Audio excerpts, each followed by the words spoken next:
प्रभू तुम्हा बरोबर असो आणि तुमच्या अंतर्यामी। योहान लिखित पवित्र शुभवर्तमानातून घेतलेले वाचन। हे प्रभू तुझा गौरव असो। येशूने त्याला म्हटले, मार्ग सत्य व जीवन मीच आहे। माझ्याद्वारे आल्यापासून पित्याकडे कोणी येत नाही। मी कोण आहे हे तुम्ही ओळखले असते तर माझ्या पित्यालाही ओळखले असते। आतापासून पुढे तुम्ही त्याला ओळखता व तुम्ही त्याला पाहिलेही आहे।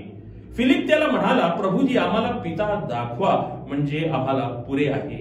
येशूने त्याला म्हटले, फिलिपा, मी इतका काळ तुम्हा जवळ असूनही तू मला ओळखीत नाहीस? ज्याने मला पाहिले आहे त्याने पित्यालाही पाहिले आहे। प्रभूचे शुभवर्तमान। हे प्रभू येशू ख्रिस्ता तुझी स्तुती असो। ख्रिस्तामध्ये माझ्या प्रिय बंधूंनो आणि भगिनींनो, आजच्या शुभवर्तमानात येशू स्पष्टपणे म्हणतो, मार्ग सत्य व जीवन मीच आहे। सत्य म्हणजे काय? यहुदी परिभाषेनुसार सत्य म्हणजे जेव्हा प्रभूचा जो वचन आहे, प्रभूचे वचन प्रत्यक्षात पूर्ण झाल्यावर त्याला आपण सत्य म्हणतो।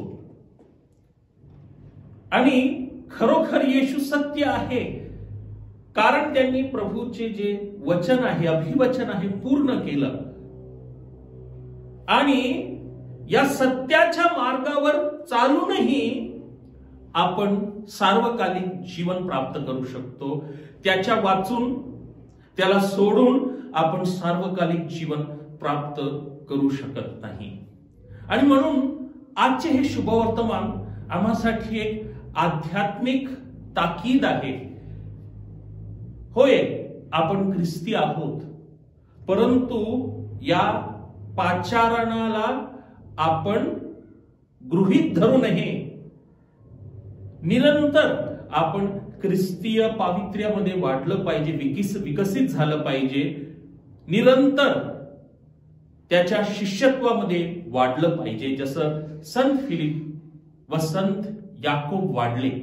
आणि आज त्याचा सण साजरा करत असताना प्रार्थना करूया, हे प्रभू, आम्हाला संत फिलिप व संत याकोब प्रमाणे पावित्र्यामध्ये वाढून तुझ्या सुवार्तेची घोषणा करण्याकरिता शक्ती दे, कृपा दे। आमेन।